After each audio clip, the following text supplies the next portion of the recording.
So today I was going to talk a little bit about something that I've talked about much in the past, and so, but I had a conversation this week where someone was questioning me on some things and coming to some conclusions, and I realized that it's been a while since I've mentioned these things, and it's kind of core to a lot of things we talk about and a lot of awarenesses, and that's the idea that all religions are true. Imagine that there is a wall. And this wall, in the middle of this wall, is this garden that contains the divine experience, connection to the source. And spiritual seekers throughout time have done all sorts of things to try to scale this wall. And occasionally, people do, either through brute force or simply, random plopping, find themselves in this garden, in this experience of the divine, in this unexpressible experience. This is all the prophets throughout time, all of the people who have, people called messiahs, all of the people who have, led most faiths have gotten over this wall, had this experience, and then they come back over the wall. And when they come back over the wall, they're changed. They're profoundly changed. And everybody sees them that way. And they're like, whoa, dude, how did you get this way? What happened? And they try to express the inexpressible. They try to express this profound feeling of love, this profound feeling of connection, this feeling of you and I are one. And they try to break it down into ways that people can understand, like the golden rule: do unto others. Now, from within the wall, that kind of is a silly concept because you see that we are all one. But when you get back over the wall, the way that you express it to people is say, treat everyone as if you would treat yourselves. And so each person that comes over the wall, they create these words, and some of the people's words get written down into books, and some of those books get turned into sacred objects, into golden calves that people worship, the words. And then over generations, these sacred texts, sometimes as they get the game of telephone, as they get translated, they get farther and farther apart. Crazy rules get added in, dietary things, or it gets wacky. And so people then get so attached to those words that they get offended by other people's words describing how to get over the wall. And so they start to fight with each other, when the reality is all of these words, all of the dogma is based on this same experience, this same divine source oneness, awareness. And if you can go and look through all these faiths and different paths, and it's interesting how they perceive it differently based on, like, for example, the Hindu faith believes that you can't get over the wall in one lifetime.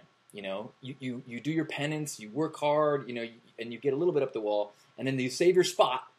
And next time you live, you start there and you keep going, and then you keep going. And if you work really hard and you be righteous, you can, baby step your way up the wall. Christians, on the other hand, say this whole lifetime is, you do penance through this lifetime. Well, not all Christians. Some Christians believe, that this lifetime is kind of your proving ground to prove that when you die, you'll get thrown over the wall by Jesus. Zen Buddhists believe that you simply someday, just through a series of koans or whatever methods that you can, wake up and suddenly find yourself, in an instant, you just awaken to the fact that there is no wall. Now, how frustrating. I think this is, so there's a story or a phrase in Buddhism that says Buddhism is a finger that is pointing at the moon. It is a series of practices and ideas and guidance that directs you towards the moon. But don't confuse the finger for the moon. And too often, people get so obsessed with the finger that they believe that that is the holy thing. The book is the holy thing. The story is the holy thing. The commandments are the holy thing. Those are all fingers that point to the moon or point to the garden beneath this, on the other side of this wall. And many of us have probably had experiences peeking over the wall or playing in the garden, feeling that oneness. It can happen through meditation. It can happen through physical activity. It can happen through an incredible sunset. It can happen through a sexual experience. It can happen through a drug experience. There's all sorts of ways that people leap over. And the surroundings that you are in and live in determine greatly how you perceive that experience. You might think you're crazy. You know, you come over the wall in a Christian society and say, I'm God. And people go, lock that guy up. You come over the wall in a Hindu society, you go, I'm God. And everyone goes, all right, you got it. You figured it out.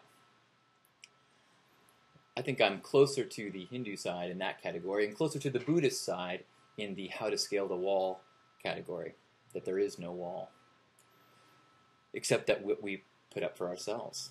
And I think that, again, it's the putting the inexpressible into words, symbolizing it, that the distortions just magnify as it gets passed on.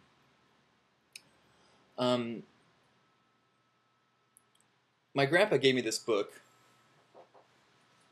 All Religions Are True, that he got while he was traveling in India. And what Gandhi says is that all religions are true because every single person's experience from their biology all the way up into their experiences growing up to wherever they are at this moment, everything about them is totally unique. And so the finger, the direction of the finger that works for you is entirely unique to you. And so if you are raised in India, you can never quite understand how Mormonism can resonate with someone. And if you're born in Salt Lake, you're not going to figure out how, how Buddhism can make any sense. All we can really do is appreciate that we are unique and different, and therefore everyone has a different path that will get us to those places.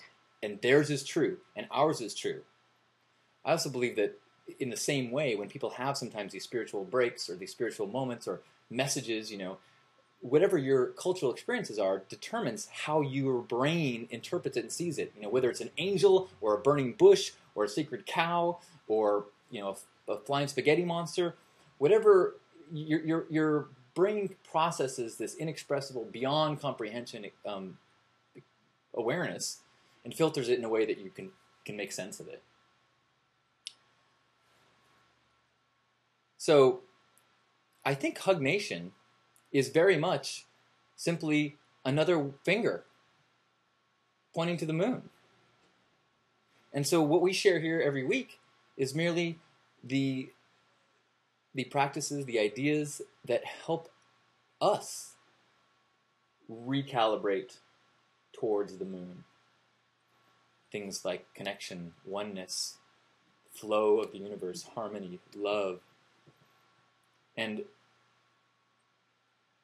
I think that's what a spiritual path is all about.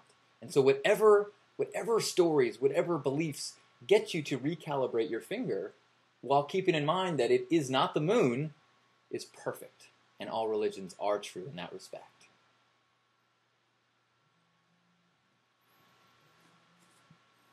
Hold on.